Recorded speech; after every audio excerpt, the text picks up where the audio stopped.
Hello সবাইকে, দেখো আজকে আমি আমার পুজোর শপিং নিয়ে চলে এসেছি। দেখেছো কতগুলো জামা কাপড় হয়েছে? চলো এক এক করে তোমাদের সাথে শেয়ার করি। তো প্রথমেই দেখাচ্ছি যে এই ড্রেসটা হচ্ছে আমার মা দিয়েছে আমাকে, মানে আমার বাপের বাড়ি থেকে দিয়েছে। তো কেমন লাগছে সবাই জানিও। কত সুন্দর না? এটা কিন্তু নেভি ব্লু কালারের উপরে সিকোয়েন্সের এরকম কাজ করা, আর এটার সাথে না একটা বেল্টও আছে। তার বেল্টটা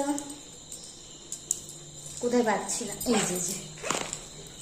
এই যে এটা হচ্ছে বেল্টটা। তো এরকম জামা তোমরা কে কে কিনেছো আমাকে জানিও। এরপরে দেখো আরেকটা জামা দেখাই। এটা হচ্ছে 3 পিস সেট। এটা আমার বর আমাকে কিনে দিয়েছে। এই যে পুরো নিচেও লেজের কাজ করা আছে। এটার সাথে এই যে ওড়না আছে আর প্যান্ট আছে, এরকম পায়ের কাছে কাজ করা। কালারটা কত সুন্দর হয়েছে না? এরকম